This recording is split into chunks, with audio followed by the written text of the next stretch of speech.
Are you thinking about starting with P2P lending or diversify your P2P lending portfolio and invest on another P2P lending site? There is nothing wrong about it. However, you should conduct your own due diligence about the platform's team and terms and conditions. My name is Jakub from P2P Empire, and in this video, I will show you my personal due diligence process, which is the one we follow when creating our P2P lending reviews on P2P Empire. This due diligence process will increase the safety of your P2P portfolio as it minimizes the risks that you invest in a fraudulent platform. So let's get started. Before you register with any P2P lending site, you should dedicate some time to get a first impression of the company.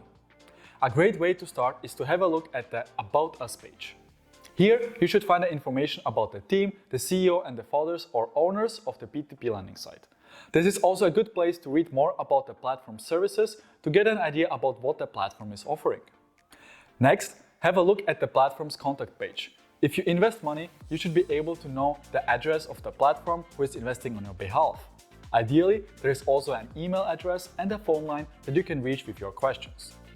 Bigger platforms also tend to be present on social media or even on YouTube. You can also look up videos published by the CEOs of the platforms. Bondores, Mintos or Vivento's CEO are regularly answering investors' questions in the form of videos. You can watch them to get an impression about the people who are leading the P2P platform.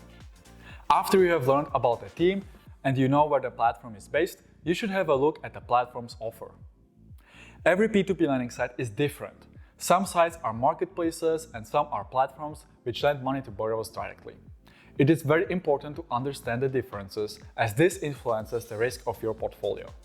Every P2P lending site should have a section on their website explaining their product and the benefits and securities that they offer. At the end of the day, you are investing your hard-earned money, which is why you should know exactly what type of loans you are funding. Some platforms have dedicated pages or even a blog where they educate their investors about all the aspects of P2P lending. That's a good sign that a platform is transparent and eager to educate you. Education and communication of updates are two very important factors which you should be looking for when choosing any P2P lending site. When it comes to the transparency, you should also have a look whether the platform offers statistics about their past performance. It's interesting to see how the platform has performed in the past. You can look at the funding volumes, average interest, outstanding portfolios, or statistics about investors. I also encourage you to look at data representing the delayed payments or information about suspended lenders. Last but not least, check whether the platform has published financial reports for the last year. Financial reports will give you a quick overview of the platform's past performance. Some reports are even audited by external auditing firms. For some investors, this increases the trust in the platform. Note, however, that even audited reports are not error-free. In fact, I had a talk with an auditor from BDO, which is a large auditing firm, and to my surprise, I have learned that most audits in any auditing firm are performed by a junior or an assistant that just finished its studies. The reports are later signed by a senior auditor who has only a brief look at it. The audit itself checks whether the company's accounting is in accordance with the international standards on auditing. If you read the reports, you will learn that the auditor does not guarantee that an audit detects material misstatements when it exists. This basically means that it's very unlikely for an auditor to uncover financial fraud. So the takeaway from this is that audited financial reports are good to have, but don't provide any guarantee that the platform is not a fraud. After you have done this quick research, you should verify the information. You simply go to Google and type in the platform's legal name and look up data in business registries. You can check who's legally representing the company, when the company was registered, and whether the company has some outstanding tax debt. You can also research the platform's address to see whether it's a real location or just a virtual address. You can spot a virtual address quite easily. Just type in the address in Google, and if you get 20 or more legal businesses registered on the same address, chances are that it's a virtual address. So if all the information that you have retrieved from business directories matches the information on the platform's website, you're on a good track. Next, you should research the platform's CEO or founders. Have a look at their LinkedIn profile and check their previous experience. A good experience could be previous jobs in the bank or in the real estate sector. You can also type in the person's name in Google and add fraud or scam in parentheses to see what comes up. If you don't find anything suspicious, you can move to the next step.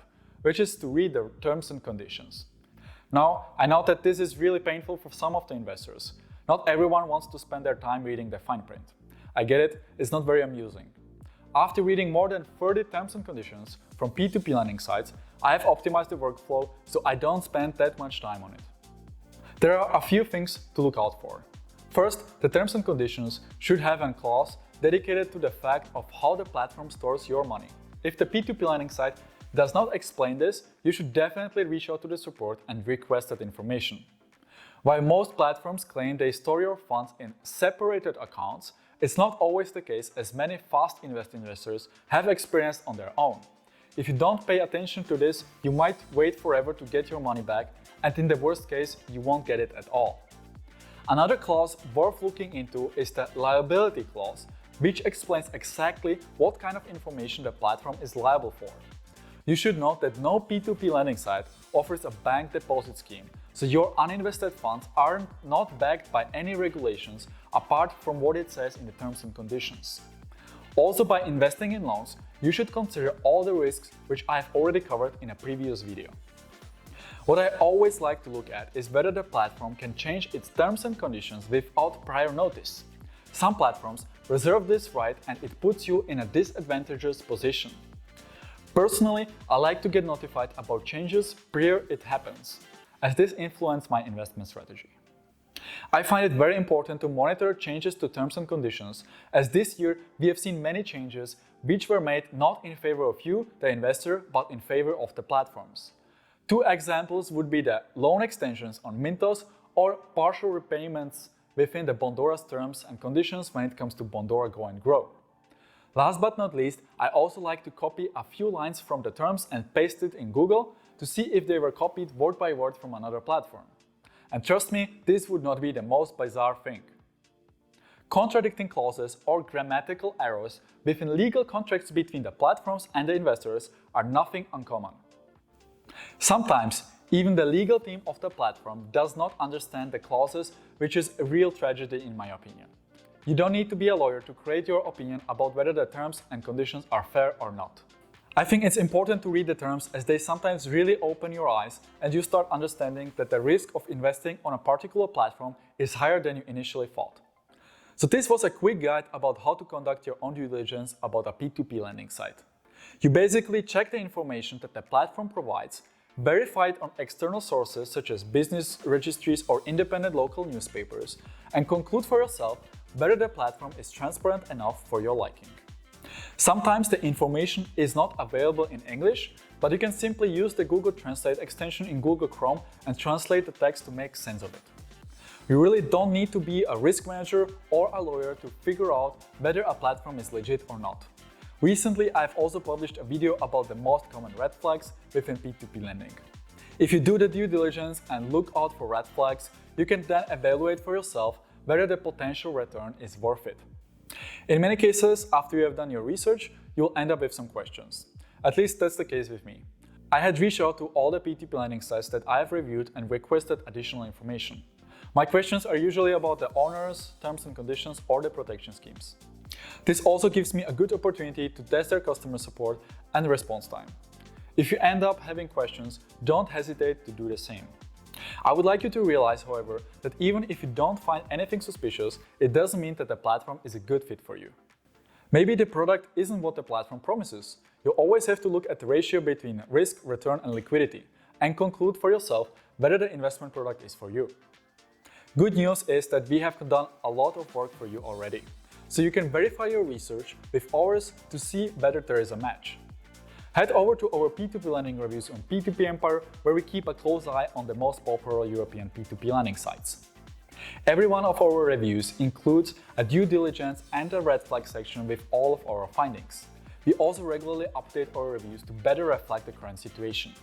That way, you know what's going on and don't base your investment decision on just outdated data. Make sure to read our reviews first, so you know exactly in what kind of platforms you are investing in.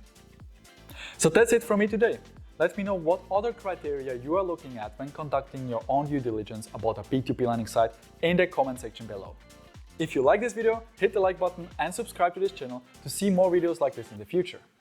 Thanks for watching, and I will catch you in the next video.